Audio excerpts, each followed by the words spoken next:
নমস্কার বন্ধুরা, বৃষ্টির রান্নাঘরে আপনাদেরকে স্বাগত। কাছে দূরে যে যেখান থেকে আমার এই ভিডিওটি দেখছেন, আশা করি সবাই ভালো আছেন, সুস্থ আছেন। সুগারের মানুষদের জন্য অনেক সময় আমরা বিভিন্ন ধরনের খাবার খেতে পারি না। যাদের সুগার হয়েছে তাদের জন্য আলাদা খাবার তৈরি করতে হয়, সাধারণ মানুষদের জন্য আলাদা তৈরি করতে হয়। কেন আমরা সবাই মিলে একই রকমের খাবার খেতে পারবো না? তাই জন্যই আজকে একটা খুব সুন্দর আপনাদেরকে রেসিপি করে দেখাবো। সুগারের মানুষরা তো বটেই, সাধারণ মানুষরাও কিন্তু একসাথেই খেতে পারবেন। তার জন্য আমি এখানে বেশ খানিকটা ধনেপাতাকে ভালো করে নাড়াচাড়া করে শুকনো খোলায় এরকমভাবে একদম ভাজা ভাজা মতো করে নিচ্ছি। এটা দেখুন একদম ভাজা হয়ে গেছে, এটা একদম ড্রাই হয়ে যাবে, এইভাবে ভালো করে নাড়তে হবে। ধনেপাতার একটা খুব ভালো গুণ আছে, সেই গুণটা হচ্ছে আপনারা এগুলো শুকনো করেও যদি স্টোর করে রাখেন এর গন্ধটা কিন্তু যায় না।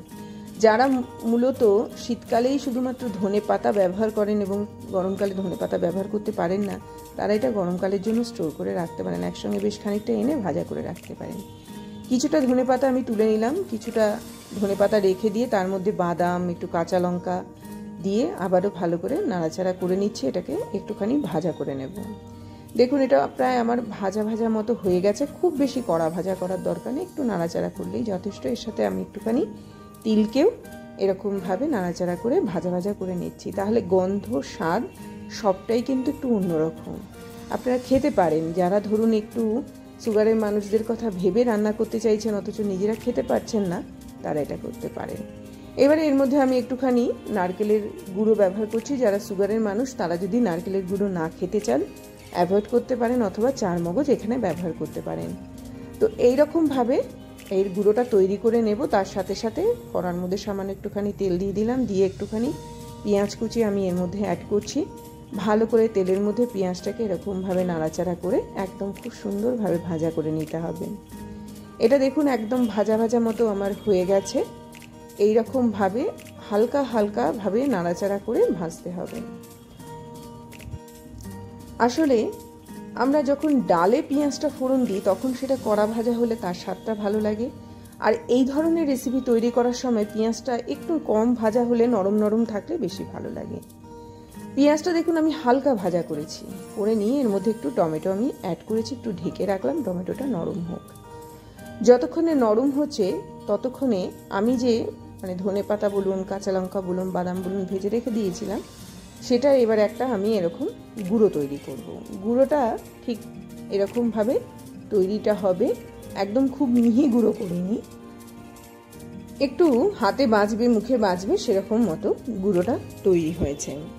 ওদিক দিয়ে আমার টমেটোটা নরম হয়ে গেছে, পেঁয়াজটাও খুব সুন্দর ভাজা হয়ে গেছে, একটা খুব সুন্দর ভাজার গন্ধ এসছে। আমি খুব কড়াভাবে কড়া ফ্লেমে জিনিসটাকে ভাজিনি, এটা একদম নরম আঁচে ভাজা হবে।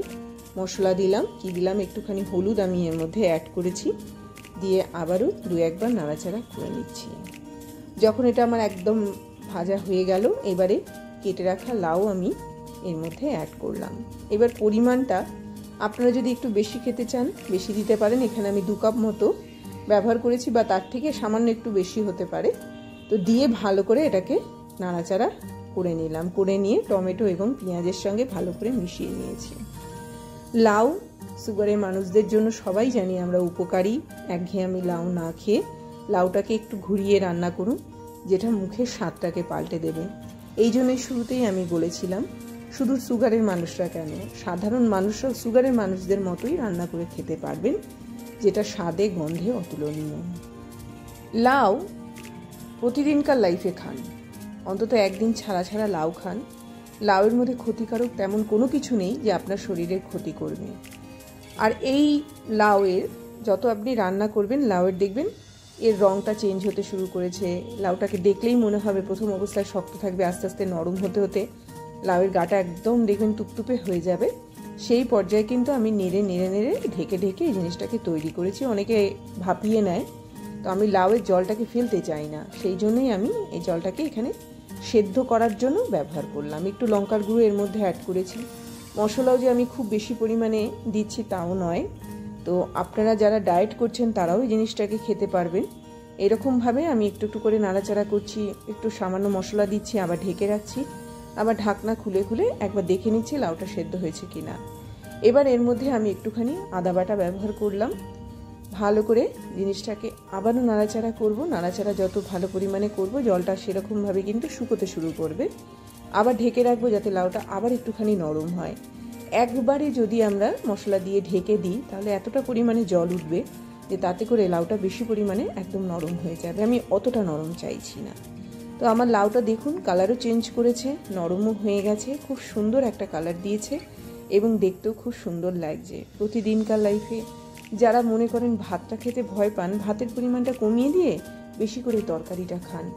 দরকার হলে এখানে আমি যদি 2-2.5 কাপ মতো লাউ ব্যবহার করে থাকি, আপনারা সেখানে 4, 4.5, 5 কাপ মতো লাউ ব্যবহার করবেন। সারাদিনের একটি মানুষের জন্য এনাফ। তো এইবারে যে মশলাটা আমি তৈরি করেছিলাম সেই মশলাটা দিয়ে দিলাম। তার সাথে সাথে পরিমাণ মতো নুন দিয়ে দিলাম। আবারও ভালো করে নাড়বো, নেড়ে আবারও এটাকে একটুখানি ঢেকে রাখবো। এটা খেতে এতটাই সুস্বাদু, সুগারের মানুষদের সুগারের মাত্রা হয়তো এটা খাওয়ার পরেই কমে যাবে। এই কারণে কমবে, যে খাবার খেলে ভালো লাগে, যে খাবার খেয়ে মনে হবে যে হ্যাঁ সত্যি একটা ভালো খাবার খেয়েছি, এবং যে খাবার খাওয়ার পরে মানে এটার পরবর্তী টেস্টটা অনেকক্ষণ পর্যন্ত মুখে থাকবে, সেই খাবারই কিন্তু ভালো লাগবে খেতে। তো এইখানে আমি একটু একটু করে গুঁড়ো দিচ্ছি। তার সাথে সাথে যে ধনেপাতাটা আমি তুলে রেখে দিয়েছিলাম সেই ধনেপাতাটাও আমি এখানে ব্যবহার করছি। ঘুরিয়ে ফিরিয়ে পুরো মশলাটাই আমি এর মধ্যে অ্যাড করে দিলাম। মশলাটা যাতে এর সঙ্গে ভালো করে মিশতে পারে আবার ঢাকা দিয়ে রাখছি। লাউ এমন একটা জিনিস, লাউ কিন্তু জল ছাড়তেই থাকে। তো লাউটা যতক্ষণ না পর্যন্ত মশলার সাথে না মিশবে, যতক্ষণ না পর্যন্ত ভালো করে সেদ্ধ হবে, আমরা ঢাকা দিয়ে দিয়ে লাউটাকে তৈরি করব। নুনটা একটু কম বলে আমার মনে হয়েছে, একটুখানি নুন আমি এখানে ব্যবহার করলাম। পোস্তর গুঁড়ো আমি একটুখানি লাস্টে দিলাম, এটা অপশনাল। সাধারণ মানুষরা যদি খান একটু পোস্তর গুঁড়ো দিতে পারেন। সুগারের মানুষদের জন্য যদি পোস্তর গুঁড়ো বারণ থাকে তারা অ্যাভয়েড করতে পারেন। আবারও বলছি, এর বদলে আপনারা চারমগজ ইউজ করতে পারেন, একটু গুঁড়ো করে এর ওপর দিয়ে দিলেন। এবার ভালো করে জিনিসটাকে নাড়াচাড়া করে নিয়ে আমার এটা একদম রেডি হয়ে গেল। একটা সুস্বাদু হেলদি টেস্টি খাবার যদি আপনারা চান, সুগারের মানুষরাও নির্দ্বিধায় খেতে পারবেন। এই খাবারটা কিন্তু আদর্শ। অবশ্যই প্রতিদিনকার লাইফে ঘুরিয়ে ফিরিয়ে লাউ খাবেন, পেঁপে খাবেন, এগুলো শরীরের জন্য ভালো। এবং কিভাবে খাবেন, এই যে রেসিপিটা এই দুটো সবজি দিয়েই তৈরি করা যায়। তো আপনারা যদি একবার মনে করেন লাউ দিয়ে করে দেখতে পারেন, আরেকবার যদি মনে করেন পেঁপে দিয়ে করতে পারেন, যেটা ভালো লাগবে সেটাই খাবেন। এই বলে বিদায়। যদি এই রেসিপিটা ভালো থেকে থাকে চ্যানেলটিকে সাবস্ক্রাইব করবেন, ভিডিওগুলোকে শেয়ার করবেন। এই আশা রেখে আজকের মতো ইতি টানলাম।